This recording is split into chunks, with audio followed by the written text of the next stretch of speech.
আমার বক্তব্যের বিষয় দেওয়া হয়েছে শিরক ও বেদাত। তাবলীগী জলসা হিসাবে কোনো রকমের কোনো দিকে না গিয়ে আমি মনে করছি সোজাসুজি আলোচনার দিকে যাওয়াটাই ভালো হবে। সর্বপ্রথম আপনাদেরকে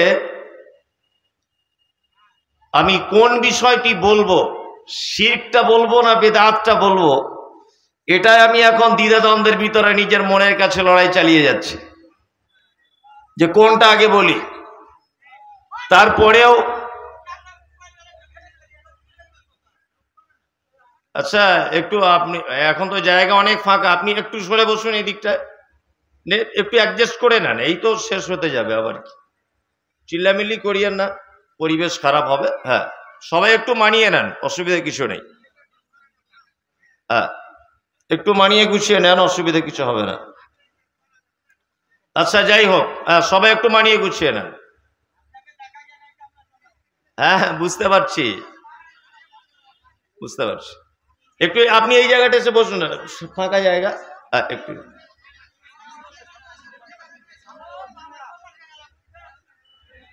ঠিক আছে, চুপ করে, চুপ হয়ে গেছে, হয়ে গেছে। জি, আচ্ছা, এবার এদিকে ফিরুন, এদিকে ফিরুন। আল্লাহ সুবহানাহু ওয়া তাআলা পৃথিবীতে যত আল্লাহ সুবহানাহু ওয়া তাআলা পৃথিবীতে যত নবী এবং রাসূল পাঠিয়েছেন, আদম আলাইহিস সালাম থেকে শুরু করে আর মুহাম্মদ সাল্লাল্লাহু আলাইহি ওয়াসাল্লাম পর্যন্ত প্রতিটা নবীর দুটি মাত্র কাজ ছিল। প্রতিটা নবীর, আদম আলাইহিস সালাম যে দায়িত্ব পালন করেছেন, ঈসা আলাইহিস সালাম সে একই দায়িত্ব পালন করেছেন।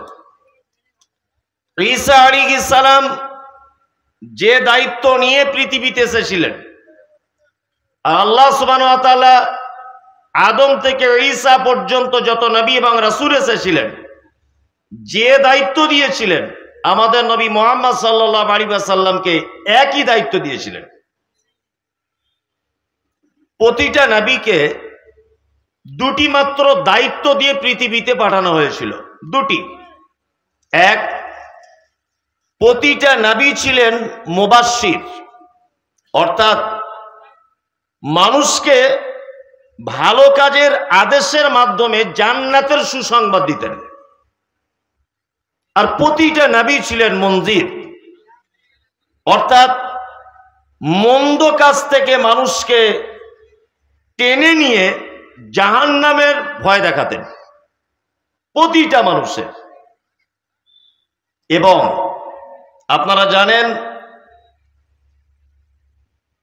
যে নবীও নন, রাসূলও নন, এইরকম একজন মানুষের নাম আল্লাহ সুবহানাহু ওয়া তাআলা পবিত্র আল কোরআনে বর্ণনা করেছেন। এগুলো আপনারা সকলেই জানেন। জানেন কি জানেন না? লোকটার নাম কি জানা আছে? নেই, হয়তো অনেক জনারই আছে, মনে পড়ছে না, এরকম হতে পারে। আল্লাহ সুবহানাহু ওয়া তাআলা পবিত্র আল কোরআনে নবীদেরকে যেমন দায়িত্ব দিয়েছিলেন মানুষকে ভালো কাজের আদেশ, মন্দ কাজের নিষেধ, জান্নাতে যাওয়ার সুসংবাদ দিতে বলেছিলেন, জাহান্নাম থেকে ভয় দেখানোর কথা বলেছিলেন। এখন নবী নেই, রাসূল নেই, সাহাবীগণ নেই, তাবিগণ নেই, ইমামগণ নেই, কেউ নেই। আমি মুমতাজুল ইসলাম আছি, ইরফানুল হক মাদানী সাহেব আছেন, শাহিনুর রহমান আছেন, আপনি আশরাফুল আছেন, আপনি আব্দুল্লাহ আছেন। আপনার উপরেও এই দায়িত্বটা আল্লাহ সুবহানাহু ওয়া তাআলা দিয়েছেন। এই জন্য পবিত্র আল কোরআনে বলা হয়েছে, ইয়া আইয়ুহাল্লাযীনা আমানু কু আনফুসাকুম ওয়া আহলিকুম নার, তুমি নিজের জাহান্নাম থেকে বাঁচো, তোমার আহাল পরিবারকেও তুমি জাহান্নামের আগুন থেকে বাঁচাও। এবার একটা কথা আপনাদেরকে মাঝখানে বলে রাখছি, সেটা হচ্ছে এই, আচ্ছা, জাহান্নাম থেকে ডাইরেক্ট কোনো মানুষকে বাঁচাবার ক্ষমতা পৃথিবীর অন্য কোনো মানুষের আছে, এটা আপনাদের বিশ্বাস হয়? কোন মানুষকে জাহান্নাম থেকে ডাইরেক্ট বাঁচাবার ক্ষমতা কারো আছে? নেই তো, নেই। কিন্তু এতেও ভেজাল আছে। আমি তো ঠোঁট কাটা লোক, সোশ্যাল মিডিয়াতে হয়তো দেখেন এক শ্রেণীর মানুষের কিন্তু এটা দাবি আছে যে আমরা জান্নাত জাহান্নাম ঠিকে নিয়ে বসে আছি, আমাদের চাদর ধরলেই বাঁচা যাবে। আছে কি আছে না? এরকম অজস্র মানুষ বাজারে দেখতে পাওয়া যায়, অজস্র মানুষ জলসা করতে এসেছে, সোশ্যাল মিডিয়া দেখছি বড় একটা চাদর এরকম করে বিছিয়ে দিয়েছে, দিয়ে বলছে চাদর ধরুন সবাই। তাই একটা চাদর তো স্টেজের সামনে থাকা সব লোক ধরতে পারবে না। তা যখন চাদর আর ধরার জায়গা নেই, বলছে যারা চাদর ধরেছে আপনি তাকে ধরুন, সে যাকে ধরেছে আপনি আবার তাকে ধরুন, এক পর্যায়ে ধরতেই থাকুন আর জান্নাতে যেতেই থাকুন। আমার দাদু কিয়ামতের দিনে বড় নৌকায় করে তোমাদের সব জান্নাতে নিয়ে চলে যাবে। এই হচ্ছে বক্তাদের বক্তব্য। আল্লাহু আকবার। আচ্ছা, পৃথিবীতে আপনার মা, আপনার আব্বা, আপনার স্ত্রী, আপনার পুত্র, আপনার প্রতিবেশী, আপনার নিকট আত্মীয়, আল্লাহর পরে পরে আপনাকে সব থেকে বেশি ভালোবাসে কে? মা। আল্লাহর পরে পরে সব থেকে আপনাকে বেশি ভালোবাসে কে? মা। কিয়ামতের মাঠে আব্বা মায়ের বেটার চরিত্রের ব্যাপারে আল্লাহ তাআলা বলছেন, ইয়াউমা ইয়াফিরুল মারউ মিন আখি ওয়া উম্মিহি ওয়া আবি ওয়া সাহিবাতিহি ওয়া বানি। কিয়ামতের দিন কোন বাপ তার সন্তানের কোনো উপকার করতে পারবে না, সন্তান বাপের কোনো উপকার করতে পারবে না, মা তার ব্যাপার কোনো উপকার করতে পারবে না, ভাই তার ভাইয়ের কোনো উপকার করতে পারবে না, স্ত্রী তার স্বামীর কোনো উপকার করতে পারবে না। 10 মাস নয় 9 মাস পেটে ধরেছে যে মা, এই মা কিয়ামতের দিনে যদি কোনো বাচ্চাকে বাঁচাতে না পারে, এই ব্যাপারে যদি ক্ষমতাবান না হয়, তাহলে এইখান থেকে 200 কিলোমিটার দূরে আপনার হুজুরের বাড়ি, 200 কিলোমিটার দূরে আপনার পীর সাহেবের বাড়ি, ও আপনাকে কিয়ামতের দিন বাঁচাবে কেমন করে? যে মা পেটে রেখেছে সে বাঁচানোর ক্ষমতা রাখবে না, আর আপনাকে অন্য কেউ বাঁচাতে পারে এই ধারণা করা যাবে? যাবে না। আপনাকে আমি যে কথা বলছিলাম সেটা হচ্ছে এই, আল্লাহ সুবহানাহু ওয়া তাআলা বলছেন, এই তোমরা যারা ঈমানের স্বীকৃতি প্রদানকারী, ঈমানের যারা স্বীকৃতি প্রদানকারী, তোমরা শোনো, নিজে জাহান্নাম থেকে বাঁচো, তোমার পরিবারকে তুমি জাহান্নাম থেকে বাঁচাও। আপনি আপনার বেটাকে বাঁচাবেন কেমন করে? আপনি আপনার বেটিকে বাঁচাবেন কেমন করে?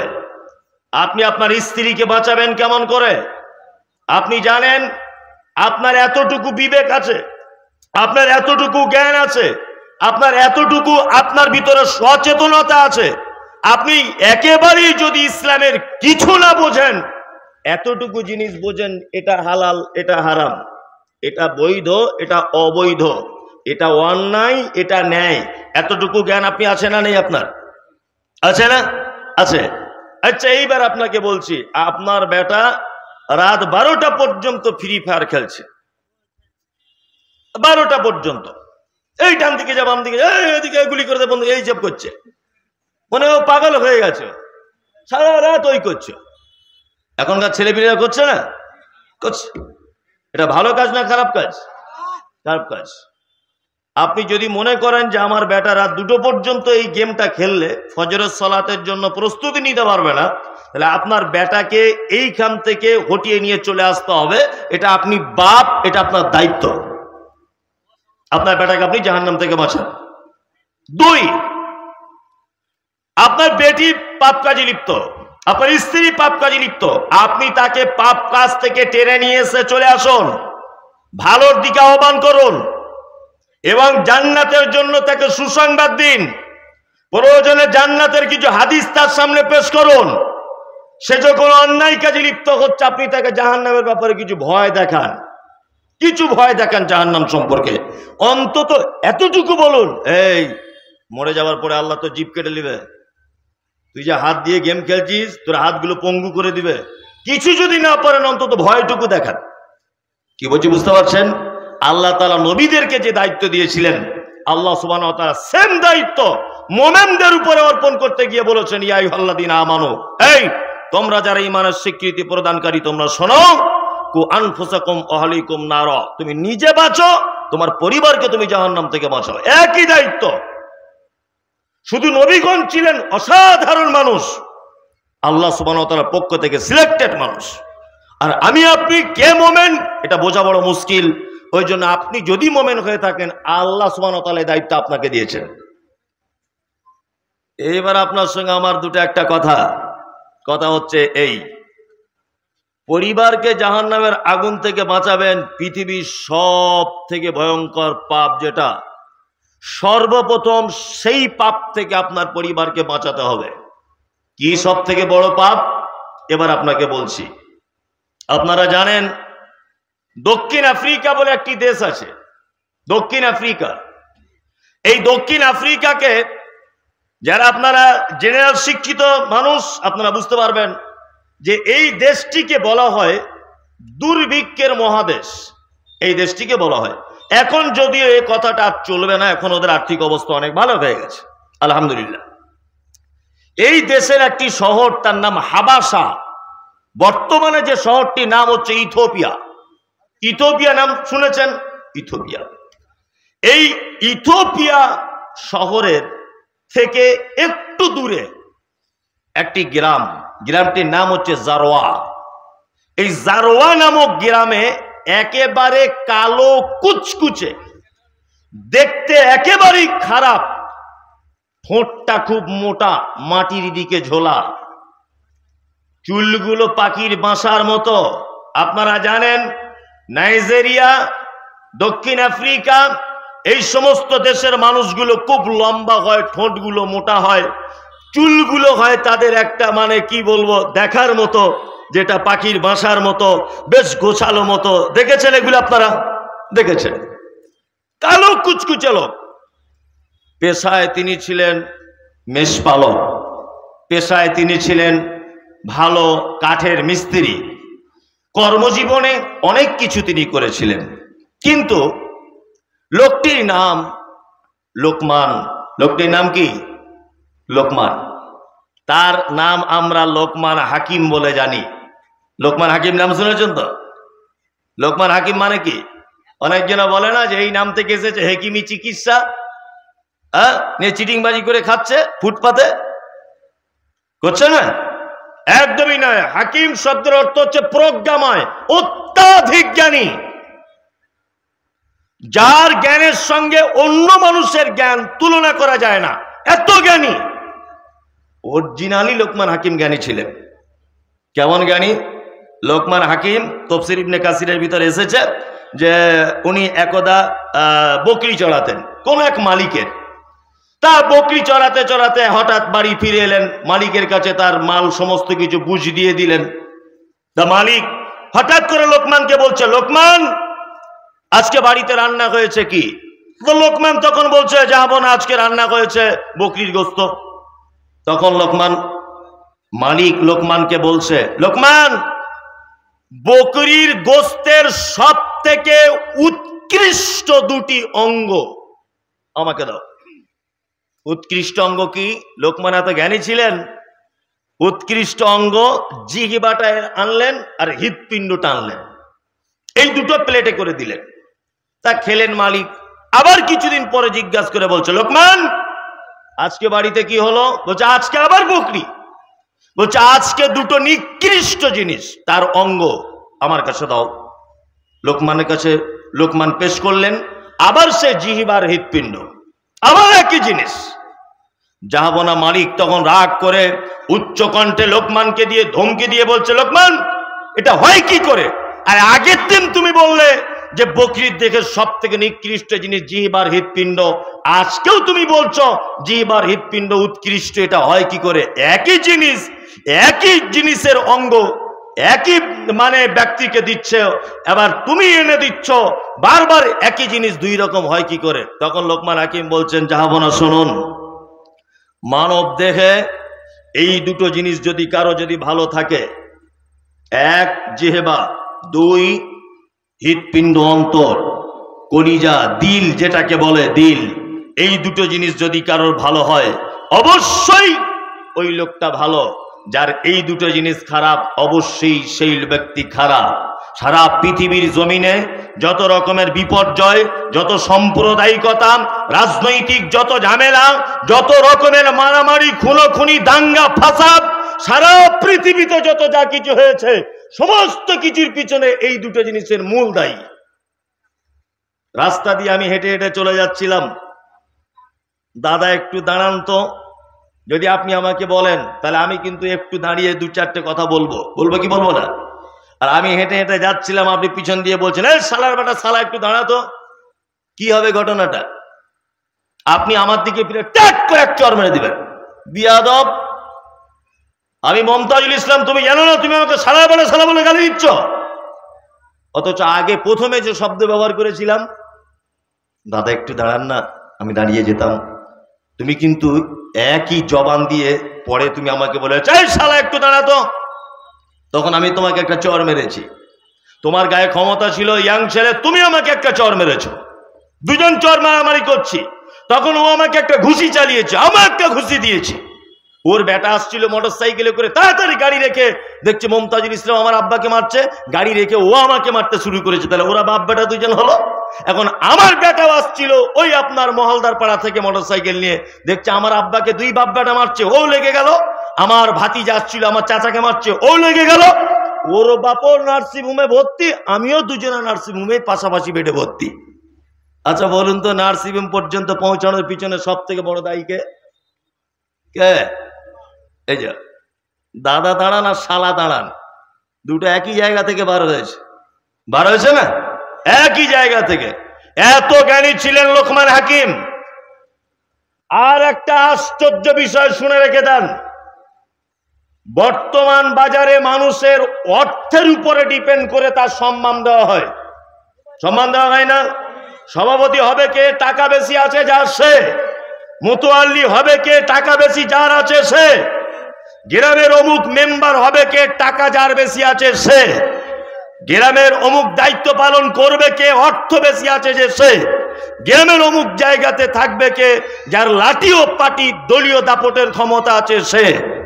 কিন্তু আল্লাহ সুবহানাহু ওয়া তাআলার নিকটে অতীব সম্মানী, অতীব বুদ্ধিমান, অতীব জ্ঞানী, অতীব প্রিয় ওই লোকটা যার কাছে রয়েছে খুব ভালো স্পেশাল জ্ঞান, তার ভিতরে যার কাছে আছে আল্লাহ সুবহানাহু ওয়া তাআলা সম্পর্কে সঠিক তথ্য জ্ঞান।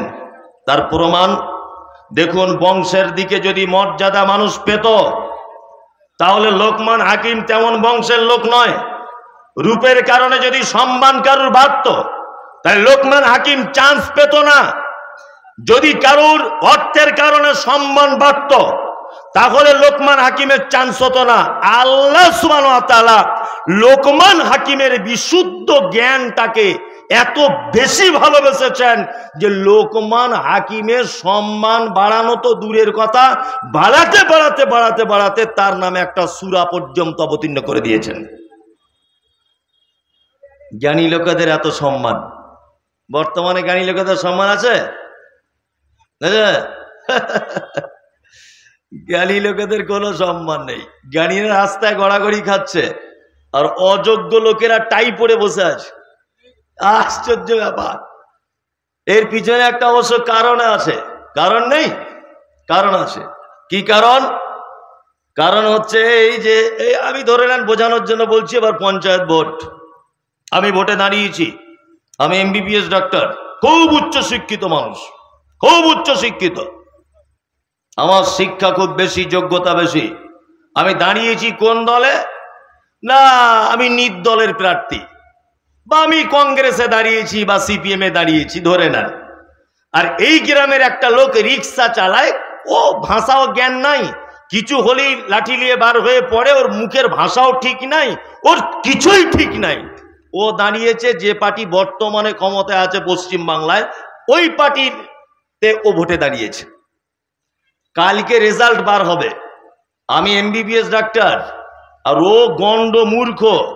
বলুন তো দেখি জিতবে কে? চান্স আছে কার? ওর।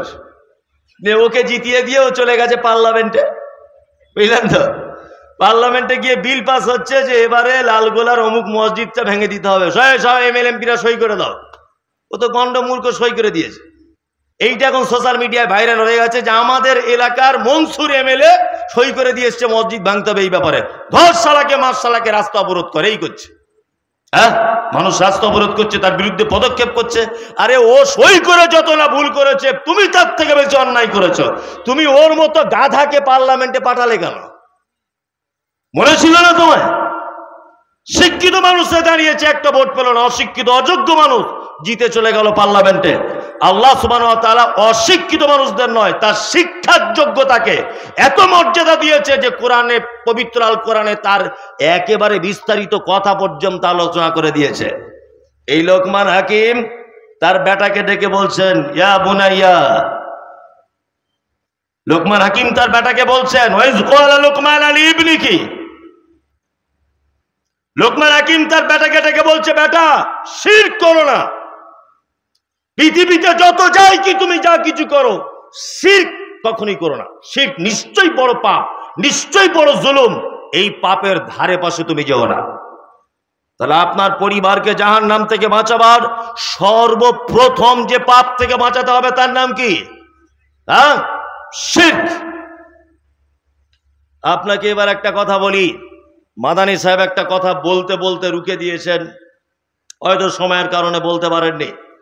শিরক জানতে গেলে কালো, কালো আর সাদা, এই দুটো জিনিসের নাম জানেন তো? জানেন। আচ্ছা বলুন তো, কালো যদি কেউ না বুঝে, কালো সম্পর্কে যদি কারোর যদি ধারণা না থাকে, তাহলে সে সাদা যে কি জিনিস সে বুঝতে পারবে? কালো আছে বলেই তো সাদার মর্যাদা, আর সাদা আছে বলেই তো ও কালো বুঝে, আর কালো আছে বলে ও সাদা বুঝে। মানুষকে শিরক বোঝাতে গেলে সর্বপ্রথম তাওহীদ বুঝতে হবে।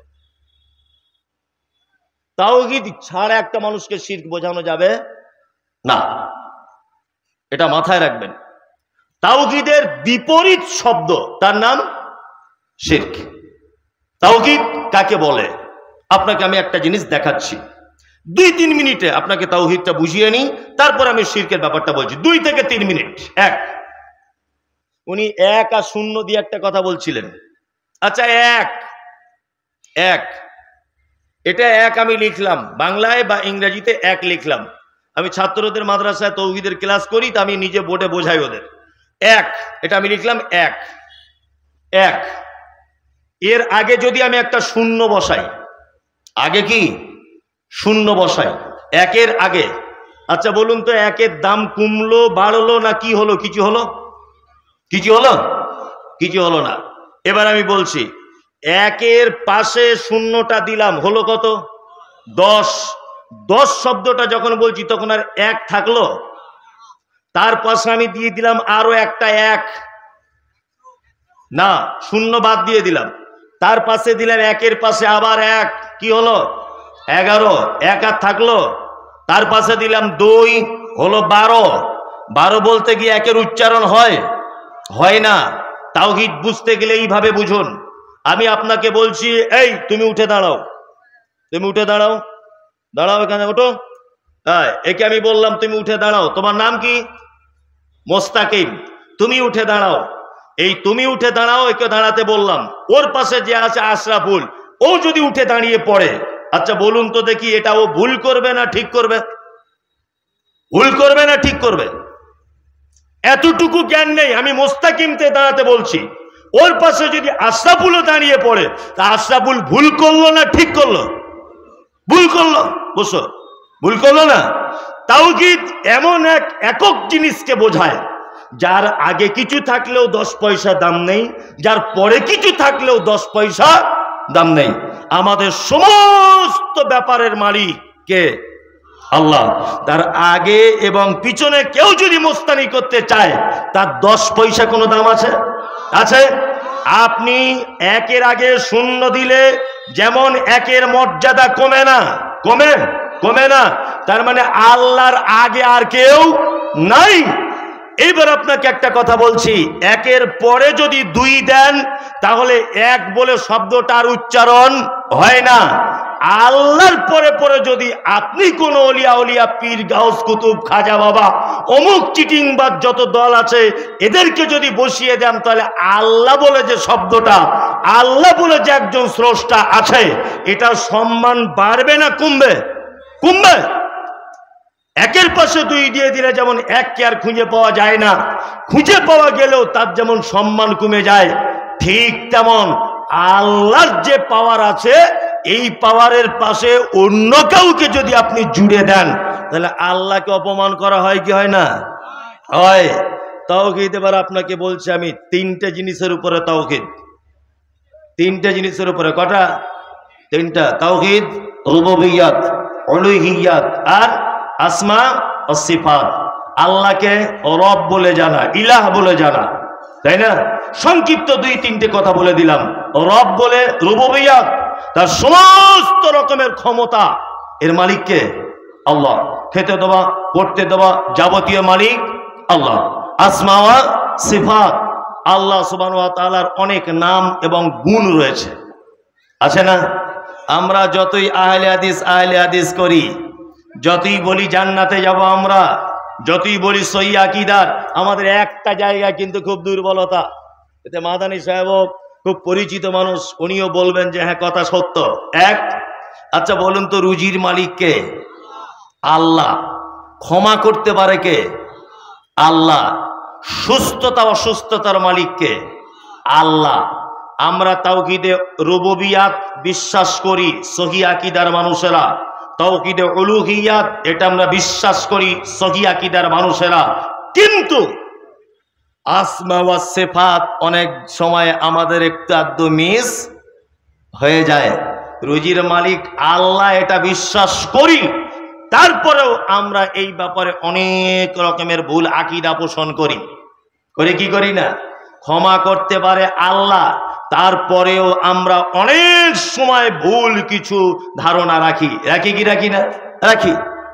আশ্চর্য ব্যাপার, কত কিছু ভুল। জিজ্ঞাসা করছি ভাই কেমন আছেন, গাড়ি থেকে নামছি, একজনা বলছে আসসালামু আলাইকুম, ওয়ালাইকুম আসসালাম।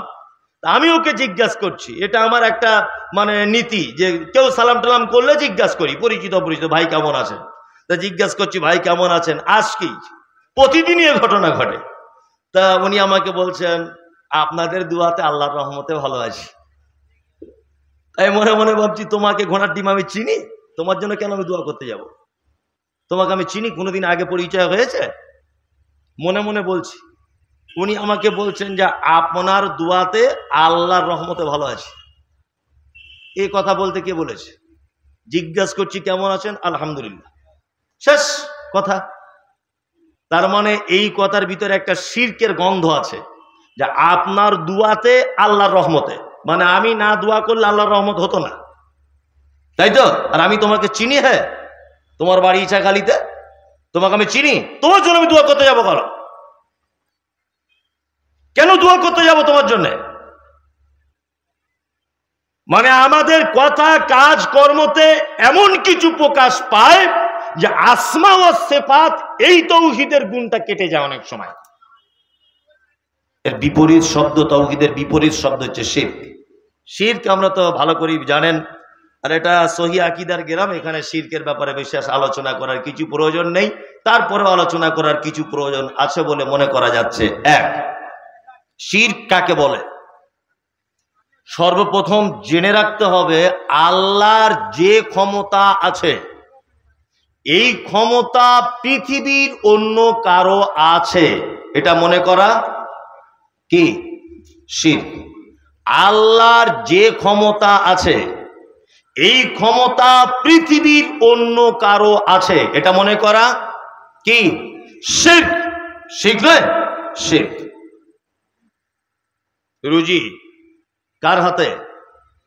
আল্লাহর হাতে, তাই না? হায়াত মওত এটা কার হাতে? আল্লাহর হাতে। ছেলে দেওয়া মেয়ে দেওয়া, প্রেগনেন্সি হওয়া কার হাতে? আল্লাহর হাতে। কিন্তু আমরা অনেক সময় তো এইগুলো শিরক করে ফেলি না? করে ফেলি। বিশেষ করে মুর্শিদাবাদে প্রবাসী ভাইরা ইসলামিক ব্যাপারে অনেক সময় নলেজ থাকে না, এই জন্য অনেক সময় শিরক করি না? নতুন কোথাও দোকান করেছে, নতুন মাহাজন হয়েছে, আমি তো দেখতে পাই বিশাল একটা তাবিজ এরকম ভাবে পিছনের দিকে ঝুলিয়ে রেখেছে। তা বলছে হবে কি? বলছে বরকত হবে দোকানে। তাহলে এই তাবিজ দিয়েছে কে? তাবিজটা দিয়েছে কে? তা বলছে দিয়েছে কোনো হুজুর। আচ্ছা, তাবিজ দেওয়ার সময় হুজুর বলে দিয়েছে কি? বলছে এইটা দিলে ব্যবসায় বরকত, মানে সাংঘাতিক ব্যাপার, পাশের দোকান সব বন্ধ হয়ে যাবে, আর অন্য কাস্টমার সব আপনার দোকানে ভিড় করবে, দেখবেন 4-5টা কর্মচারী রাখতে হবে, এত বেচা কেনা হবে। তা মনে মনে ভাবছি, এত বরকতের তাবিজ হারাম কর, তুই বিক্রি কেন করলি? 200 টাকা দিয়ে তুই তোর বাড়িতে রেখে দিতে পারতিস, ওটা বিক্রি করলি কেন? এটা করা কি কি শিরক। নতুন ছোটখাটো শিরক অনেক আমাদের আহলে হাদিস গিরা, বড় বড় গুলো বলছি না, আমি একটা একটা করে বলার চেষ্টা করছি, খুব ছোট ছোট গুলো, যেগুলো আমাদের সচরাচর সহি আকীদার গ্রামেও হয়। বৌমা নতুন বাচ্চা হয়েছে, বাচ্চাটার বয়স 2 থেকে 2.5 বছর বা 1 বছরের কাছাকাছি, দুপুর 12টার সময় কনকনে শীতের দিন বাচ্চাটাকে গোসল করিয়ে সদর দরজার সামনে রোদ্দুরে দাঁড়িয়ে আছে বৌমা। শাশুড়ি তখন হঠাৎ করে গিয়ে বলছে, এই বৌমা, সর্বনাশ করে দিলে, তুমি কেন আমার পোতাকে নিয়ে এখন ভরা দুপুরবেলাতে মেন গেটের সামনে দাঁড়িয়ে আছো কেন? নজর লেগে যেতে পারে। বৌমা তখন বলছে, মা তাহলে করবো কি? আর মাও তো মূর্খ, কিছু বুঝে না। ও তখন বলছে, হাঁড়ির তলার কালি আর সরিষার তেল জুত করে ফেটে এরকম করে লাগিয়ে দাও। লাগিয়ে দিলে হবে কি? বলছে, ও তাহলে আর নজর লাগবে না। ও তো পুড়ে পুড়িয়ে হাঁড়ির তলাতে কালি জমে গেছে, ও তোমার পোতার ভালো মন্দ কি করে দিতে পারবে? ও তো নিজেই জ্বলে জ্বলে আগুনে পুড়ে ছাই হয়েছে, তবে ওর কালো দাগ হয়ে গেছে, ও তোমার কি উপকার করবে? শিরক। এই সমস্ত শিরকগুলো আমাদের আহলে হাদিস বলুন, সহিহ আকীদার গ্রামে বলুন, হচ্ছে কি হচ্ছে না? হচ্ছে হচ্ছে সব শিরক। আশ্চর্য ব্যাপার, গাড়ি চালাতে চালাতে এখনো পর্যন্ত সহিহ আকীদার অনেক গ্রামের ড্রাইভার ভাইরা হঠাৎ করে গাড়ি দাঁড় করিয়ে দিল, আরে খবর কি? বলছে বিড়াল চলে গেছে একটা। আরে ও তো বিড়াল নিজে বাঁচার জন্য ছুটছে, ও তো নিজেই বাঁচার জন্য ছুটছে। লাল সুতো পরে ঘুরছে যুবক ছেলেটা, এই কি ব্যাপার? বলছে আজমির শরীফের সুতো, ওই সুতোতে কুকুরে পেচ্ছাপ করে। হুগলির ঝুট মিলে তৈরি হয়, মাল প্যাকিং হয়ে 4 চাকা করে চলে যায় আজমির শরীফে, নিয়ে কালারিং করে হাতে পরিয়ে দেয়, বলছে বরকত সুতো। হ্যাঁ, আশ্চর্য ব্যাপার, সব শিরক। পৃথিবীতে যত পাপ আছে, আপনাকে একটা কথা বলে রাখছি, শুনে রেখে দেন। আমরা ছোট থেকে শুনেছি যে একটা কথা, কোন মানুষ যদি লা ইলাহা ইল্লাল্লাহ এই বাক্যটার উপরে যদি কোনো মানুষ বিশ্বাস রেখে যদি মৃত্যুবরণ করে, কোন আমল যদি তার না থাকে, কোন আমল, তবুও সেই লোকটা জাহান্নামে দীর্ঘ টাইম জ্বলার পরে, আগুনে থাকার পরে কোনো না কোনো একদিন ওই লোকটা আবার জান্নাতে যাবে।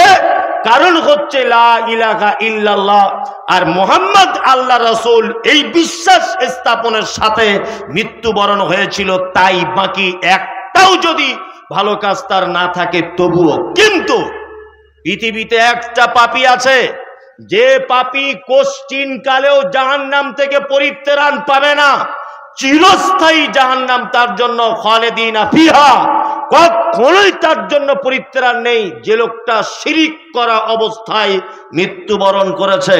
আমাদের নবী মুহাম্মদ সাল্লাল্লাহু আলাইহি ওয়াসাল্লামের কাছে একজন বাচ্চা ছেলে এসেছে, কনভার্ট মুসলিম, নতুন ইসলাম কবুল করেছে। এসে আল্লাহর নবীকে বলছেন, আল্লাহর নবী, আপনি আমাকে এমন কিছু আমলের কথা বলুন যে আমল করলে আমি আল্লাহর তৈরি জান্নাতে যেতে পারবো। মুহাম্মদ সাল্লাল্লাহু আলাইহি ওয়াসাল্লাম বলছেন, ক্বালা তা'বুদুল্লাহ, তুমি সর্বক্ষেত্রে আল্লাহর গোলামি করবে। সর্বক্ষেত্রে গোলামি কার? আল্লাহর। ওয়ালা তুশরিক বিহি শাইআ, আর কখনোই তুমি যেন আল্লাহর সাথে কাউকে শরীক করে দিও না। আল্লাহর সাথে কাউকে শরীক করলে আর জান্নাত থাকবে না। আশ্চর্য ব্যাপার, কত যে শিরিক চলছে। আমি 2-3টে জিনিস বোঝাতে পারি না, আমি একটু অন্য লাইনে কয়েকটা কথা বলছি, খুব ভালো করে শুনে রাখবেন। কিছুদিন আগে আপনারা জানেন যে আমরা ভারতবর্ষের মাটিতে বসবাস করি। কোথায়? ভারতবর্ষের মাটিতে। এখানে হিন্দু, মুসলিম, জৈন, খ্রিস্টান, ইহুদি, হাঁড়ি, চুয়ার, চামার, বাগদি, ছুতর, মেতর, হানাফি, সাফি, মালিকি, হাম্বলি, দেওবন্দি, জামাত ইসলামী, পাথরচাপড়ি, আজমিরি, আপনার কাশ্মীরি, ফুরফুরা, দেওবন্দি, জামাতি, সবাই বসবাস করে না? সবার নাম রাখা হয়নি, কিন্তু আমাদের নাম দেওয়া হয়েছে সংখ্যালঘু। কারো কোনো নাম নেই, আছে? নাম নেই। ও বলছে ও দাস, ও মুচি, ও মেথর। আমাদের নাম আছে মুসলিম, কিন্তু আমাদের নাম দেওয়া হয়েছে এক্সট্রা করে, তার নাম সংখ্যালঘু। আপনারা জানেন, আমি এই ব্যাপারটা বলছি, শিরকের ব্যাপারে আবার ঢুকে যাব, এই ব্যাপারে একটা ব্যাপার আছে, ওই জন্য বলছি। আপনারা জানেন যে কিছুদিন আগে ভারতবর্ষের 500 বছরের ঐতিহ্যবাহী ইতিহাস ভেঙে তছনছ করে দেওয়া হয়েছে, তার নাম বাবরি মসজিদ। দেখেছেন আপনারা? দেখেছেন না? দেখেছেন। গত জানুয়ারিতে 22 তারিখে উদ্বোধন করা হলো রাম মন্দির। নে বগল বাজাচ্ছে কিছু মানুষেরা, আমরা রাম মন্দির নির্মাণ করে ফেললাম, বাবরি মসজিদ ওখানে ছিল না। বিস্তারিতভাবে অনেক রকম ভাবে কটু কথা সোশ্যাল মিডিয়ার মাধ্যমে আমরা কমেন্টের মাধ্যমে দেখতে পাই কি পাই না? তা তোমরা আমাদের নাম দিয়েছো সংখ্যালঘু। কিছুদিন আগে শুনলাম বলছে কোথায় ডিটেনশন ক্যাম্প তৈরি করা হচ্ছে, কারণ বলছে এদেরকে ভরে রাখা হবে। আবার কোথাও শুনছি মসজিদে আজান বন্ধ করে দেওয়া হবে। আবার কেউ কেউ শুনছিলাম বলছে যে এবারে যদি জিতে আসতে পারি তাহলে হিন্দু রাষ্ট্র ঘোষণা করে দেবে, এদেরকে ন্যাড়া করে তাড়িয়ে দেওয়া হবে। নানান কিছু বলছিল কিনা? যারা একথা বলছে তাদের উত্তর আমি একটা কথা বলছি, শুনে নেন। এক, আমি উত্তর 24 পরগনা থেকে আপনাদের ইচাখালীতে জলসা করতে এসেছি, আমি এখন একা। কি বললাম বুঝলেন? আর আপনাদের ইছাখালীর 3টে ছেলের সাথে এখানে আমার লড়াই হচ্ছে, তারা আছে 3 জন, আমি কজন? একা। লড়াই হচ্ছে, তা আমি 3 জনের সাথে পারবো না। তা ওরা 3 জন মেরে আমার হাত পা ভেঙে দিয়েছে। ভেঙে পরের দিন লালগোলা স্টেশনে চা খেতে খেতে বলছে, সালা মমতাজুলকে যা দিলাম না, সাংঘাতিক হাইব্রিড ঘুষি চালিয়ে দিয়েছি। খুব গল্প করছে। আচ্ছা বলুন তো, এরা 3 জন বীর পুরুষ না কাপুরুষ? কাপুরুষ, ইয়েস কাপুরুষ। এরা বীর পুরুষ তখন হতো, আমিও যখন 3 জন থাকতাম, ওরাও যদি 3 জন থাকতো, আর লড়াই করে যদি ও আমাকে যদি হারিয়ে দিত, তাহলে ও চায়ের দোকানে গল্প করে বলতে পারতাম এই বীর পুরুষ কলকাতার 3 জনকে দিয়ে দিয়েছে আজকে, তাই না? আমি আছি একা, আর তোমরা 3 জন, আমি তো এমনিতে হেরে যাব, তাই না? যারা বলছে হিন্দু রাষ্ট্র ঘোষণা করব, মন্দির ভেঙে মসজিদ ভেঙে মন্দির করে দিলাম, আমি বীর পুরুষ, এই মমতাজুল ইসলাম বলছি তুমি বীর পুরুষ নয়, তুমি কাপুরুষের বাচ্চা, কাপুরুষ। কারণ তুমিই তো বলে দিয়েছো আমরা সংখ্যালঘু, তুমিই তো বলছো আমরা সংখ্যালঘু। তা তোমার হিসাবে যদি আমরা সংখ্যালঘু হই এই দেশের মাটিতে, তাহলে তোমাদের বীর পুরুষের ক্ষমতা কি থাকলো, তাই না? কথাটা অনেকটাই যুক্তি সম্পূর্ণ। এবার আপনাদেরকে আর একটা কথা বলি, সেটা হচ্ছে এই, আমাদের কিছুদিন আগে বলা হলো যে আরবিতে কোরআন পড়ানো হয় মাদ্রাসার সিলেবাসে, আরবি সিলেবাসটা তুলে দেওয়া হোক। কেন? বলছে এটা বিদেশের ভাষা, এই কারণে। ভালো করে বুঝবেন, কোন দেশের ভাষা? বিদেশের। এবার আপনাকে একটা আশ্চর্য কথা বলে যাচ্ছি, শুনে রেখে দেন। সারা পৃথিবীতে 52টি মুসলিম দেশ আছে। কটি? কথা বলবেন। 52টি মুসলিম দেশ সারা পৃথিবীতে। এই দেশগুলো টোটাল মুসলিম কান্ট্রি 52টি। তারপরেও মুসলিম কান্ট্রি নয়, এইরকমও দেশে মুসলমান বসবাস করে লক্ষ লক্ষ, ওগুলো বাদই দেন। শুধুমাত্র 52টি একেবারে সলিড মুসলিম দেশ, তার ভিতরে 21টি দেশে আরবিতে কথা বলা হয়। কিসে? আরবিতে। 21টি দেশ রাষ্ট্রীয়ভাবে সরকারিভাবে স্বীকৃতিপ্রাপ্ত ভাষা আরবি। 21টি দেশ। আরবি ভাষাটা তুলে দেওয়া হবে, এটা একটা চক্রান্ত। আর রাখা হবে কি না সংস্কৃত ভাষা। পৃথিবীর একটা পরিবার আপনি দেখাতে পারবেন সারা পৃথিবীতে যে পরিবারটা সংস্কৃত ভাষায় কথা বলে? দেখাতে পারবেন? একটা রাজ্য আপনি দেখাতে পারবেন যে রাজ্যের মানুষ সংস্কৃত ভাষায় কথা বলে? একজন মানুষকে দেখাতে পারবেন যে মানুষটি সংস্কৃত ভাষায় কথা বলে সারাদিন? না। এই ভাষাটা ভারতবর্ষ ছাড়া আর কোথাও এর অস্তিত্ব খুঁজে পাওয়া যায় না, কোথাও এর অস্তিত্ব নেই। কিন্তু পবিত্র আল কোরআনের ভাষা হচ্ছে কি? আরবি। পৃথিবীর 21টি দেশে পিওর আরবিতে কথা বলা হয়। এইটাকেও চক্রান্ত করা হচ্ছে কিভাবে রদবদল করে দেওয়া হয়, তাই না? আমরা জানি এতদিন পর্যন্ত যে আমরা রাষ্ট্রীয়ভাবে আমরা দেশের নাগরিক হিসাবে জনগণের কাছে ইবাদতের ক্ষেত্রে, দানের ক্ষেত্রে, স্বাধীনতার ক্ষেত্রে পরাধীন হয়ে রয়েছি। তার একটা কারণ যে আমরা এমন এক দেশে বসবাস করি যে দেশের মাটিতে নিচে থেকে উপর্জন পর্যন্ত সব ইসলামের চরম শত্রু। কিন্তু ইদানিং একটা জিনিস দেখতে পাওয়া যাচ্ছে, সেটা হচ্ছে এই যে আমরা ধর্মীয় ব্যাপারে অনেকটাই পরাধীনতায় চলে এসেছি, আমাদের আর স্বাধীনতা নেই। আছে? নেই। আমরা আমাদের নিজেদের স্বাধীনতাকে হারিয়ে দিয়েছি, ধর্মীয় ব্যাপারে স্বাধীনতাকে তুলে দিয়েছি এক শ্রেণীর হুজুরের কাছে। যেমন করে ইচ্ছা তারা তেমন করে সমাজ পরিচালনা করার দায়িত্ব ঠিকাদারি নিয়েছে, আর এমন করে পরিচালনা করছে যে এক আল্লাহ থেকে মানুষকে সরিয়ে নিয়ে একেবারে ইবলিশের দলে মানুষকে ভরে দেওয়ার চেষ্টা চালিয়ে যাচ্ছে। যাচ্ছে কি যাচ্ছে না? তার জ্বলন্ত প্রমাণ আপনারা দেখতে পাবেন। এত বড় বড় দাড়ি, 22-24 হাত মাথায় পাগড়ি, ও দাদুর মাজার করে রেখেছে, ওরও আগে থেকে ইটের ঘর করে বসে আছে, বলছে আমি মরে গেলে এই জায়গাটা আমার জায়গা। ছি ছি ছি ছি ছি ছি, এক আশ্চর্য ব্যাপার। এতদিন ভাবছিলাম যে আমাদের সংখ্যালঘু বলে এটা ওটা বলে আমাদের মারার চেষ্টা করছে, এরা তবু দুনিয়াতে মারার চেষ্টা করছে। এখন তো দেখতে পাচ্ছি কিছু বড় টুপিওয়ালা, দাড়িওয়ালা, বড় পাঞ্জাবিওয়ালা, এরা তো মানুষকে জাহান্নামে নিয়ে যাবার একটা গোপন ফাঁদ পেতে বসে রেখে দিয়েছে, তার নাম মাজার। ফাঁদ পাতেনি, ঈমান নষ্ট করে দিচ্ছে মানুষের। আশ্চর্য ব্যাপার। এগুলো মানে শুনলে, আমি নাম বলতে চাইছি না, নাম বললে ওর দাম অনেক বেড়ে যাবে, অনেক দাম বেড়ে যাবে। ওই ঝাড়খণ্ডের একটা কে বার হয়েছে, হ্যাঁ আমি নাম বলবো না তার, ও আজকেই একটা বক্তব্য শুনছি, বলছে মমতাজুল ইসলাম বিরাদার রাহুল এদের দুজনা বলছে মাজারে যাওয়া যাবে না, ডাইরেক্ট বলছে। বলে বাপ মা তুলে এমন একটি গালাগালি দিচ্ছে মাইকে, আমার তো নিজেরই অবাক লাগছে, এ কি বলছে রে।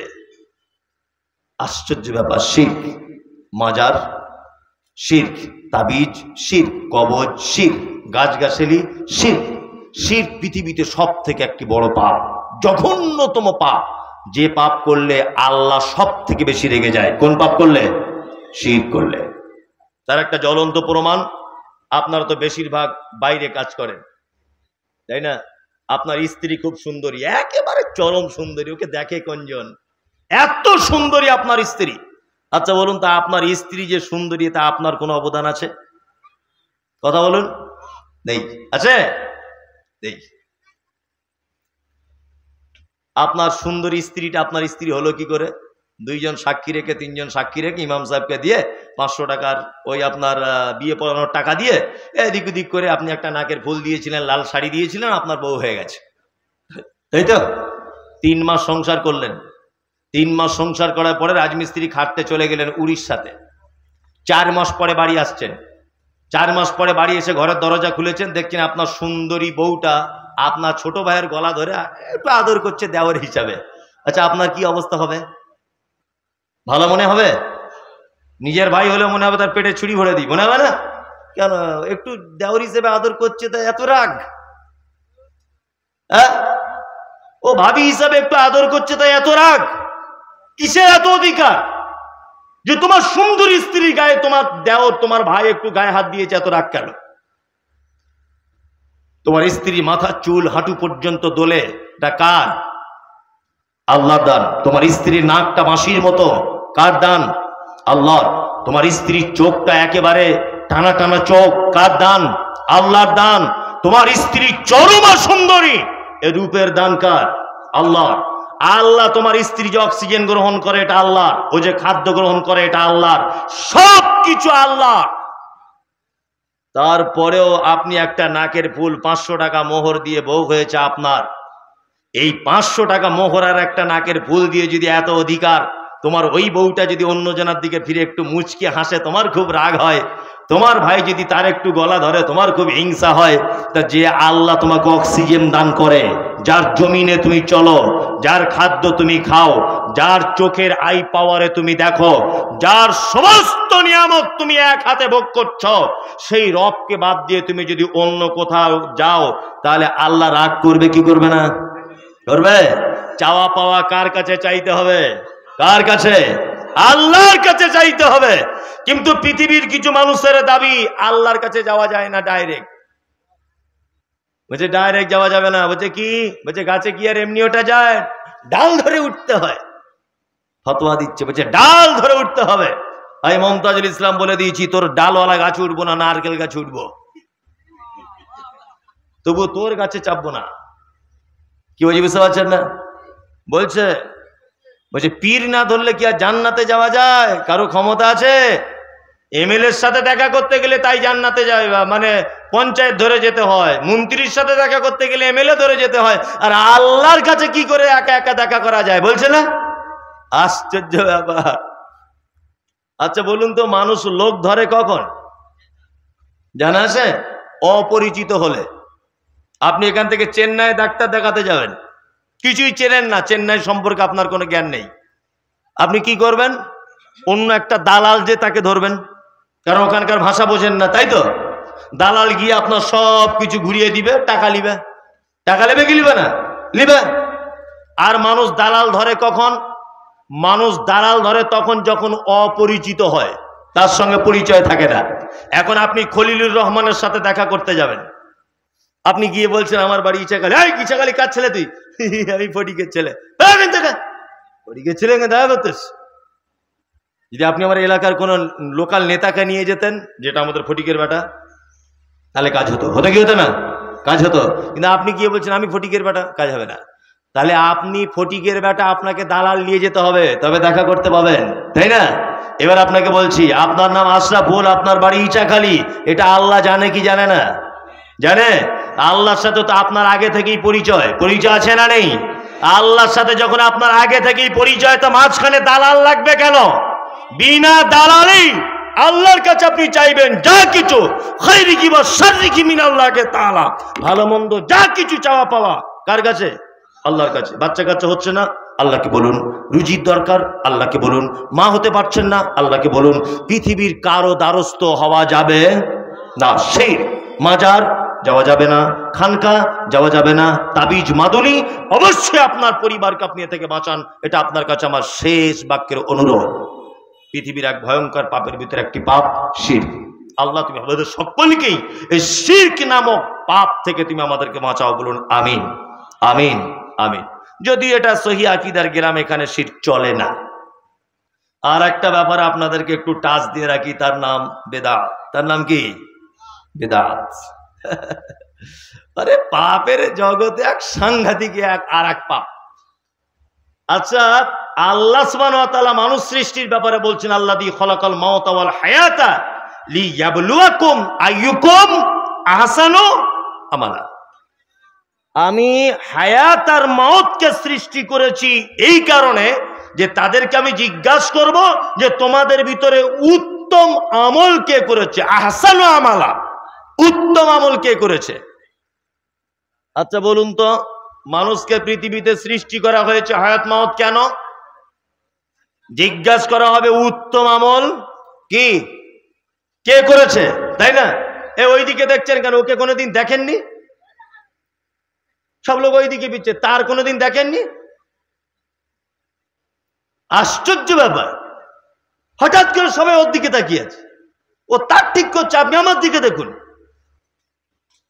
আল্লাহ সুবহানাহু ওয়া তাআলা বলছেন আমি হায়াত এবং মওতকে সৃষ্টি করেছি কিসের কারণে? লিয়াবলুয়াকুম আইয়ুকুম আহসানু আমালা। তোমাদেরকে পরীক্ষা করা হবে তোমাদের ভিতরে উত্তম আমল কে করে আসছে।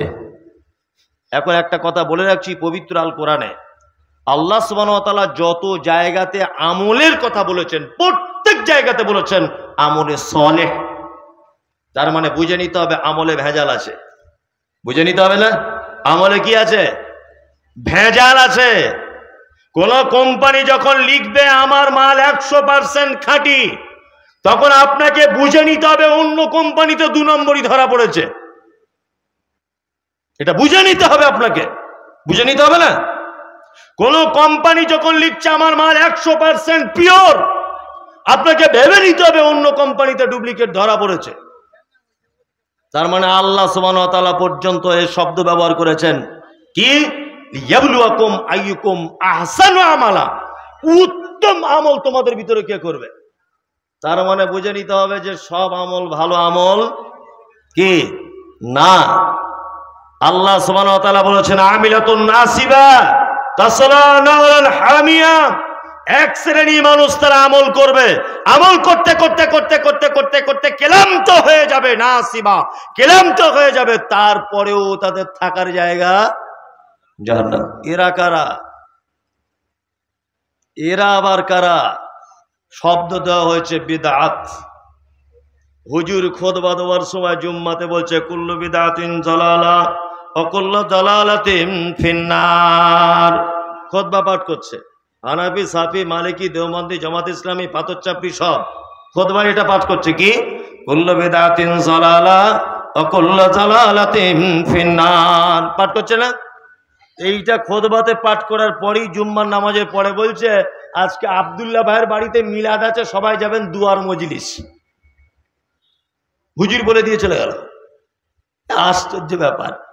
সব থেকে একটা কথা মাথায় রাখতে হবে, বেদাতের আবিষ্কার হয়েছে কত সাল থেকে, কি পদ্ধতিতে, এটা আমাদেরকে জেনে রাখা সব থেকে বেশি কাজ হবে। এক, আচ্ছা আপনাদেরকে একটা কথা জানিয়ে রাখছি, সেটা হচ্ছে এই যে মুহাম্মদ সাল্লাল্লাহু আলাইহি ওয়াসাল্লাম পৃথিবী থেকে চলে গেছেন কত হিজরিতে বলুন? কিছু জানি না। এই শাহরুখ খানের বইয়ের নাম কি জানো? ওই তো বলে দিচ্ছে, ও শাহরুখ খানের বইয়ের নাম জানে, মুহাম্মদ সাল্লাল্লাহু আলাইহি ওয়াসাল্লাম কত হিজরিতে চলে গেছে জানে না। এই তো জাতির অবস্থা। আমি একটা ঘটনা বারবার বলি, প্রায় জলসাতে বলি, যে সুন্দরবন এলাকায় এই আপনার দীঘার এলাকাতে একটা শঙ্করপুর বলে জায়গা প্রোগ্রাম করতে গেলাম। তা যার বাড়িতে আমাকে বসতে দেওয়া হলো, তার বাড়িতে বাচ্চা ছেলেটাকে জিজ্ঞেস করছে তোমার নাম কি? বলছে আমার নাম সাইফুল। আলহামদুলিল্লাহ, ভালো নাম। বাপের নাম আব্দুল্লাহ। বাহ, ভালো। এই বিশ্বকবি কাকে বলে জানো? বলছি রবীন্দ্রনাথ ঠাকুর হুজুর। বাহ, ভালো বলেছে তো। বলো তো দেখি, ওইখানে তোর দাদির কবর, ডালিম গাছের তলে 30 বছর ভিজায়ে রেখেছি দুই নয়নের জলে। লেখাকার, লেখককে? জসিমউদ্দিন। বাহ, ভালো বলেছে। তাহলে তুমি তো মোটামুটি সবাইকে চেনো। বলছে হ্যাঁ সবাইকে চিনি হুজুর, কম বেশি, আমি ক্লাস 8-এ পড়ি। এই যে মোহাম্মদকে চেনো? চেনা চেনা লাগছে, হালকা চেনা চেনা লাগছে। হুজুর আমি অল্প বয়সের ছেলে, তো আমার আব্বা বলতে পারবে। মনে হয় আমাদের সে দক্ষিণ পাড়ায় বাড়ি ছিল আগে, ওই মোহাম্মদের কথা বলছেন তো? হ্যাঁ ঠিক বলেছিস। তার মানে তোর বাপও চেনে না মোহাম্মদকে, তুইও চিনিস না মোহাম্মদকে। আপনার ছেলে রবি ঠাকুরের গান জানে, আপনার ছেলে শাহরুখ খান আর প্রীতি জিন্টারের স্বামীর নাম, বইয়ের নাম জানে, কার কত সালে বার্থডে, কার কত সালে জন্মদিন, মৃত্যু দিবস সব জানে। আপনার ছেলে আর আপনি এটা জানেন না মুহাম্মদ সাল্লাল্লাহু আলাইহি ওয়াসাল্লাম পৃথিবী থেকে কত হিজরিতে চলে গেছেন। হিজরি 11 হিজরি। কত হিজরি মনে রাখবেন, এটা আর ভুলবেন না। কত হিজরি? 11 হিজরি। এইবার আপনাকে একটা কথা বলে রাখছি, সেটা হচ্ছে এই, মুহাম্মদ সাল্লাল্লাহু আলাইহি ওয়াসাল্লাম চলে গেছেন 11 হিজরিতে, আর 80 হিজরিতে জন্ম হচ্ছে ইমাম আবু হানিফা রাহিমাহুল্লাহ। তাহলে আল্লাহর নবী চলে যাবার কত বছর পরে আবু হানিফার জন্ম? কথা বলুন। 69 বছর, তাই তো? ইমাম আবু হানিফা মারা গেছেন 150 হিজরিতে, ইমাম শাফির জন্ম হয়েছে 150 হিজরিতে। এইভাবে 300 হিজরির ভিতরে ইমাম বুখারী, ইমাম ইমাম ইবনে তাইমিয়া, ইমাম আহমদ বিন হাম্বল, ইমাম শাফি, ইমাম মালিক, সমস্ত আইম্মায়ে কেরাম 300 হিজরির ভিতরে গুজরে গেছে, আর কেউ বেঁচে ছিল না 300 হিজরির ভিতরে। এইখানে একটা মজার কথা বলে রাখছি, খুব ভালো করে শুনে রেখে দেন। বেদাত বলার আগে এইটা আগে আমাকে বলে নিতে হবে। সেটা হচ্ছে এই, আল্লাহর নবী মারা যাবা আর আবু হানিফার জন্মর মাঝখানে ব্যবধান কত বছর? 69 বছর। নিশ্চয় আবু হানিফা মায়ের পেট থেকে ইমাম হয়নি, কিছুদিন পড়াশোনা করতে হয়েছে। কতদিন করতে হয়েছে? ধরে নেন 10 বছরই পড়েছে। আমি যুক্তি তর্কের খাতিরে কত বছর? 10 বছর। তাহলে ইমাম হওয়া থেকে আল্লাহর নবী চলে যাবার কত বছরের ব্যবধান? 79 বছর। এই ৭৯ বছর পর্যন্ত কোন মাযহাব ছিল না, কোন মানুষ কোন মাযহাব মানত না। ইমাম আবু হানিফা চলে গেলেন, ইমাম শাফি এলেন, ইমাম মালিক, ইমাম আহমদ বিন হাম্বল, তখনও বেদাত বলে কিছু ছিল না। তারও ১৫০ বছর পরে, মানে ৪৫০ হিজরির পরে শবে বরাতের জন্ম হয়েছে।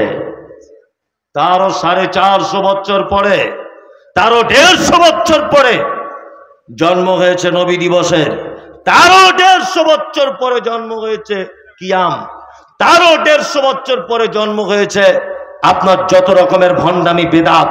এই সমস্ত জিনিসগুলো আবিষ্কার হয়েছে আল্লাহ নবী সাল্লাল্লাহু আলাইহি ওয়াসাল্লাম পৃথিবী থেকে চলে যাবার ৪৫০ বছর পর। কি বললাম বুঝলেন? বেদাত যার আবিধানিক অর্থ আপনাকে এইভাবে বলা যেতে পারে, হাদিসে নাই, কোরআনে কি নাই, হাদিসে নাই, কোরআনে নাই। এই রকম কোন ইবাদত মানুষ যদি ইবাদত মনে করে যদি করে, নেকি হবে এই উদ্দেশ্য নিয়ে যদি করে, তাহলে তার নাম বিদআত, নব আবিষ্কৃত কাজ। অনেক মানুষ বেদাত বুঝতে চায় না বলে বলছে তাহলে মাইক বেদাত, মোবাইল বেদাত। আগেকার দিনে চামড়ার জুতো ছিল, এখন এই প্লাস্টিকের জুতো বেদাত। পানির বোতল ছিল না, এখন পানির বোতল খাচ্ছে বেদাত, বলছে না? আসলে ওর মাথাতে গোবর ভরা আছে, ও বুঝতে পারছে না। জাগতিক বিষয়, এটা বেদাত হতে যাবে কেন? মাইক, এটা জাগতিক প্রয়োজন, এটা বেদাত হবে কেন? কি বলছি বুঝতে পারছেন? মোবাইল, এটা জাগতিক প্রয়োজন, এটা বেদাত হবে কেন? আচ্ছা, কোন মানুষ এই ঈমান রাখে, এই বিশ্বাস রাখে যে মুখে আজান দিলে 10টা নেকি আর মাইক আজান দিলে 20টা নেকি, এই বিশ্বাস কারো আছে? তাহলে এটা বেদাত হতে যাবে কেন? বেদাত হচ্ছে সেটা যেটা তুমি ইবাদত মনে করে করছো, অথচ মুহাম্মদ সাল্লাল্লাহু আলাইহি ওয়াসাল্লামের পক্ষ থেকে তার কোনো রায় নেই, এটার নাম কি? বেদাত। আম্মাদের আয়েশা সিদ্দিকা রাদিয়াল্লাহু তাআলা আনহা থেকে হাদিস বর্ণনা হয়েছে, আল্লাহ নবী সাল্লাল্লাহু আলাইহি ওয়াসাল্লাম তিনি বলছেন, মান আমিলা আমালান লাইসা আলাইহি আমরুনা ফাহুয়া রাদ্দুন। মানুষ কোন আমল যখন করে, সে আমলে যদি আমার কোন রকমের রায় যদি না থাকে, অবশ্যই সে আমল কি? বাতিল। সমাজে বড় বড় বড় বড় বেদাত আছে, বেদাত আছে না? কত রকমের যে বেদাত আছে, আল্লাহু আকবার। একেবারে হুজুর প্রথমেই স্টেজে উঠে খুতবা টুতবা পড়ার পরে বিসমিল্লাহ, খুতবা পড়ার পরে আল্লাহুম্মা সাল্লি আলা সাইয়্যিদিনা মাওলানা মুহাম্মদ লাগিয়ে দিল। সবাই এখন হো করে বলছে, বলছে না? বলছে মানুষ, এটা অবশ্যই দরুদ। এটা কি? দরুদ। বালাগাল উলা বিকামালি, এটা কি? দরুদ। আল্লাহুম্মা সাল্লি আলা মুহাম্মদ ওয়া আলা আলি মুহাম্মদ কামা সাল্লাইতা আলা ইব্রাহিম, এটা কি? দরুদ। তিনটে কি বললাম? দরুদ, তাই না? আগের দুটো হচ্ছে মানুষের তৈরি করা। আল্লাহুম্মা সাল্লি আলা মুহাম্মদ ওয়া আলা আলি মুহাম্মদ কামা সাল্লাইতা আলা ইব্রাহিম ওয়া আলা আলি ইব্রাহিম ইন্নাকা হামিদুম মাজিদ। এটা কার শেখানো? মুহাম্মদ সাল্লাল্লাহু আলাইহি ওয়াসাল্লামের শেখানো। হুজুর প্রত্যেক কথাতে এই কথা বলে যে আমাদের বড় পীর সাহেব বলেছে, ইমাম আবু হানিফা বলেছে। আর আমি তো বড় যোগ্যতা সম্পূর্ণ আলেম নয়, তবে একেবারেও যে কিছু জানি না তাও নয়। মোটামুটি গ্রামের ফটিকের মতো কুয়াক ডাক্তার, জ্বর সর্দি কাশির ওষুধ দিতে পারবো, এরকম মৌলবি সাহেব আমি। তা আমাকে দিনে মোটামুটি 2-5 জন ফতোয়া জিজ্ঞেস করে যে মৌলবি সাহেব ঝগড়া করতে করতে বউকে তালাক তালাক তালাক বলে দিয়েছি। আমি প্রথমেই জিজ্ঞাসা করি ওই লোকটাকে, তুমি হানাফি? তুমি কি তাকলিদ করো? ও তো তাকলিদ বুঝে না। তুমি কোন মাযহাবের লোক বলো? যে হুজুর আমি হানাফি। আমি বলছি তাহলে কিয়ামত পর্যন্ত ওই বউ আর ফেরত পাবে না, যাও, তোমার সিন শেষ। বলছে যদি আহলে হাদিস হই তাহলে পাবো। আমি আহলে হাদিস হলে পাবে, তোমার পাছার চামড়া তুলতে হবে কাঁচা কুঞ্চি দিয়ে 22 বার। তারপর তার মানে কি? ও বউ ফিরে পাওয়ার জন্য বলছে আমি আহলে হাদিস হব। কি বলো বুঝলেন না? আর হানাফি ভাইদের ফতোয়া কি? এক বৈঠকে 3 বার তালাক তালাক, তুমি রাগের মাথাতে বলো, ফোনে বলো, আর ডিসব্যালেন্স হয়ে গিয়ে বলো, যেভাবে হলে বললেই হলো, তোমার বউ তালাক হয়ে যাবে। বউ পাবে কি করে? ওই কি করতে হয় সাহেব বলছে, ওই আবার অন্যজনের সঙ্গে বিয়ে দিতে হবে, সে একদিন রাতে থাকবে, তারপরে দিন ছেড়ে দিবে, আবার ফের করবে। মানে একটা জঘন্যতম নীতি। কি বললাম বুঝলেন না? এটা ইমাম আবু হানিফার ফতোয়া। কিছু বলতে যাচ্ছি, বলছি ইমাম আবু হানিফা বলেছে।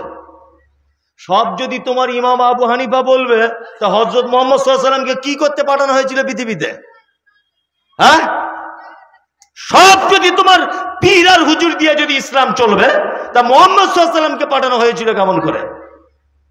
সত্যি মানুষ চিটিংবাজ আমি দেখেছি 2 নম্বরই দেখেছি, এত বড় চিটিংবাজ আমি দেখিনি।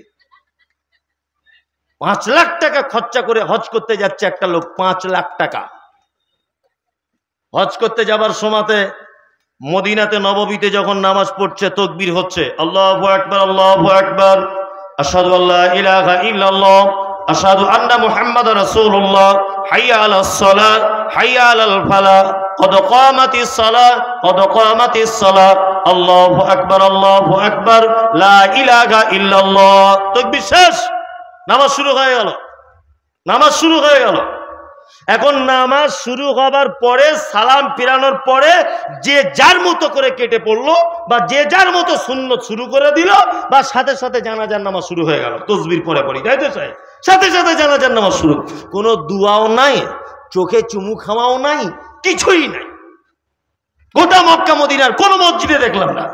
ওই হাজী সাহেব হজ করার পরে এসেই বাড়িতে এসে ইমামের পিছনে দাঁড়িয়েছে।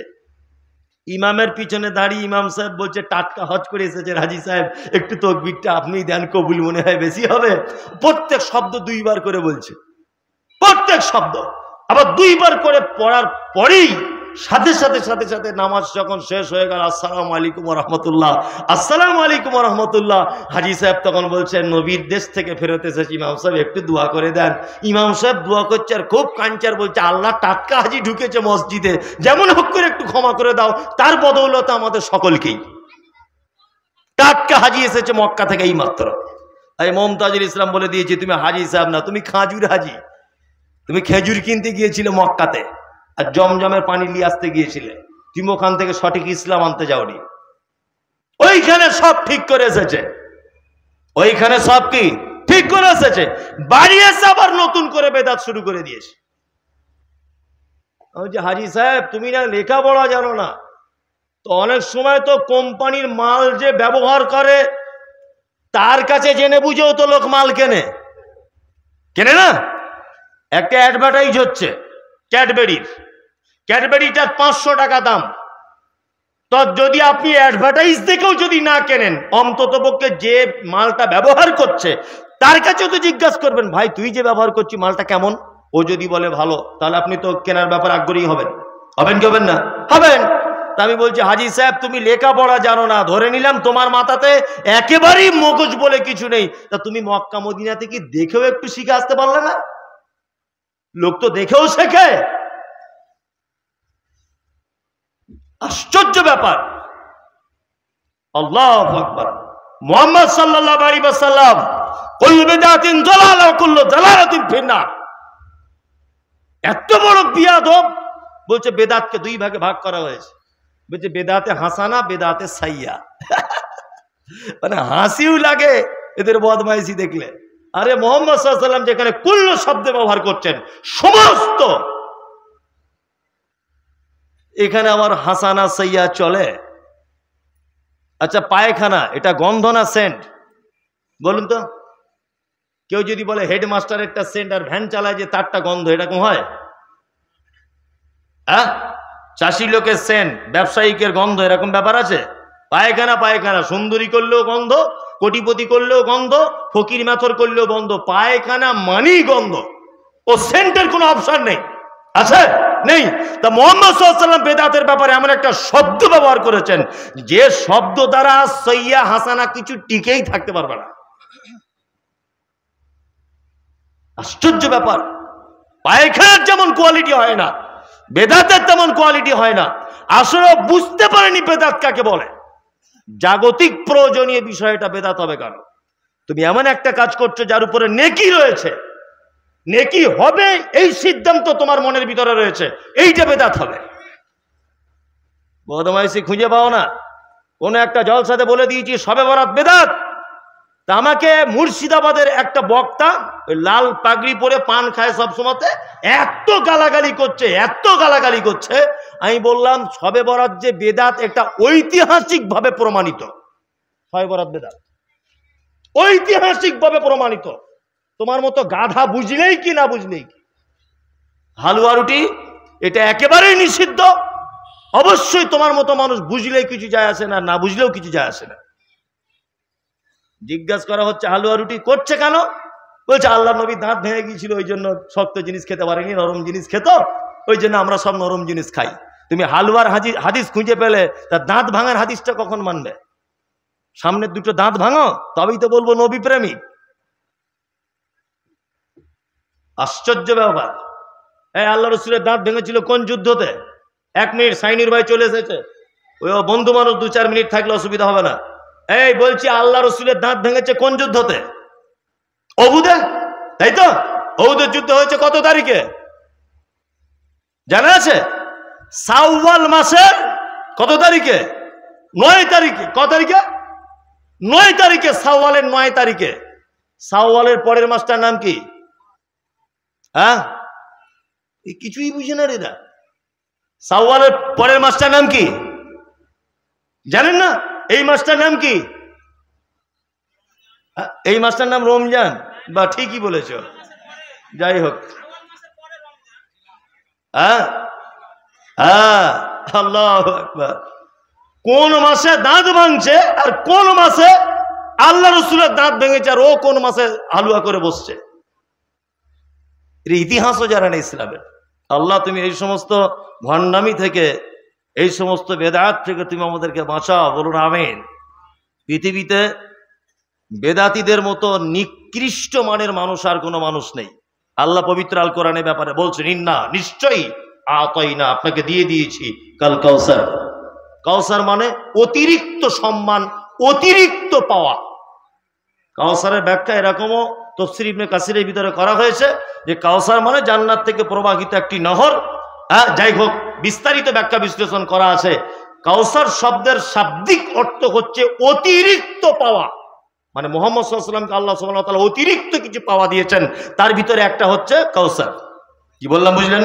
যেটা কিয়ামতের দিনে মুহাম্মদ সাল্লাল্লাহু আলাইহি ওয়াসাল্লামের ডিপার্টমেন্টেই থাকবেন, আর তিনি পান করাবেন পানি।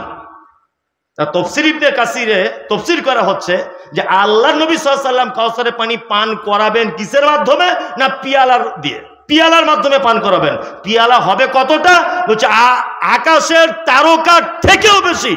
এত পিয়ালা থাকবে কিয়ামতের মাঠে, আল্লাহ নবী সাল্লাল্লাহু আলাইহি ওয়াসাল্লাম সবাইকে পান করাবেন। কিন্তু আল্লাহ রাসূল দেখতে পাবেন ফেরেশতারা কিছু সংখ্যক মানুষকে কাউসারের পানি থেকে বঞ্চিত করে কাউসারের কাছ থেকে টেনে নিয়ে জাহান্নামের দিকে টেনে নিয়ে যাবেন।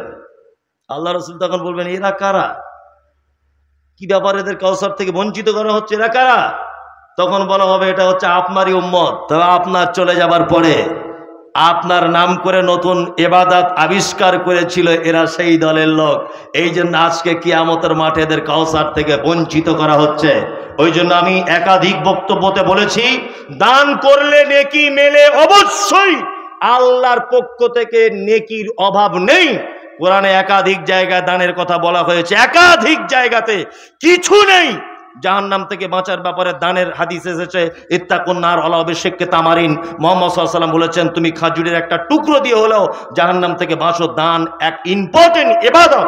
তারপরেও আপনাকে বলছি, সারা পশ্চিম বাংলাতে যে কোনো পদ্ধতি দানের রয়েছে, যতগুলি পদ্ধতি দানের পদ্ধতি রয়েছে, সমস্ত জায়গাতে আপনি দান করুন, আমাদের কোনো আপত্তি নেই। তবে বেদাতি কোনো মাদ্রাসায়, বেদাতি কোনো মাজারে, বেদাতি কোনো প্রতিষ্ঠানে 1 টাকা দিয়ে সহযোগিতা করবেন না। আপনার দান করার ইচ্ছা, লোকালয়ে মাদ্রাসা বাবুপুরে যাবেন, ইরফানুল হক মাদানিকে টাকা দিয়ে আসবেন। আপনি দান করার ইচ্ছা, আপনার পার্শ্ববর্তী কোনো সহি আকিদার গ্রামের মাদ্রাসা, সেখানে আপনি যাবেন, গিয়ে দান করে আসবেন। একটা কথা মাথায় রাখবেন, সাদকায়ে জারিয়া যেমন নেকির ব্যাপারে বর্ণনা হয়েছে, বিপরীত দিকে সাদকায়ে জারিয়ার মতো ঠিক তেমন পাপ ও সাদকায়ে জারিয়ার মতো একটা সিস্টেম রয়েছে। আপনার যে টাকা দিয়ে চাউল কিনে ভাত খেয়ে মাদ্রাসার ছেলে মাথায় পাগড়ি বাঁধলো, ফারেক হবার পরের দিনই যে বলছে ইয়া নবী সালাম আলাইকা, ইয়া রাসূল সালাম আলাইকা, কিয়াম করছে সবাই দাঁড়িয়ে দাঁড়িয়ে, যে ছেলেটা মাদ্রাসায় পড়ে আসার পরেই মিলাদ কিয়াম নিয়ে ব্যস্ত, ওর শিক্ষার পিছনে যদি আপনার 10 টাকা সহযোগিতা থাকে, ও যদি কিয়ামত পর্যন্ত বেঁচে থেকে ওই বেদাত করে যায়, তাহলে আপনার আমলনামাতে তার গুনাহ লেখাই হবে। ওই জন্য বলছে আপনাকে সব মাদ্রাসা সব প্রতিষ্ঠানে দান করবেন না, কোন বেদাতি প্রতিষ্ঠানে 10 টাকা দান করবেন না। যত মাইক নিয়ে আসছে চাঁদা তুলতে, অমুক খানকা থেকে এসেছি, অমুক মাজার থেকে এসেছি, অমুক মাদ্রাসা থেকে এসেছি, আগে খোঁজ নিবেন এ মাদ্রাসা ঠিক কিনা। যদি ভাবেন যে 22 হাত পাগড়ি পড়া মাদ্রাসা, মেজ হুজুর, বড় হুজুর, ছোট হুজুর, এখান থেকে ছাত্র বার হয়ে এসেই বলবে আহলে হাদিসরা ইহুদিদের দালাল, এখান থেকে ছাত্র বার হয়ে এসেই বলবে নাবির নিচে হাত বাঁধার 41টা হাদিস আর বুকের উপর হাত বাঁধার 0 হাদিস, একটাও হাদিস নাই। জোরে আমিন যারা বলে তারা ইহুদি। এই মাদ্রাসায় যদি আপনি 10 টাকা দিয়ে সহযোগিতা করেন, তাহলে আপনার মতো অসভ্য মানুষ এই জগতে বেঁচে থেকে আর লাভ নেই। কারণ বেদাতিকে সহযোগিতা করা পর্যন্ত হাদিসে নিষেধ করা আছে। বিনীত অনুরোধ, বেদাত থেকে দূরে সরে আসুন।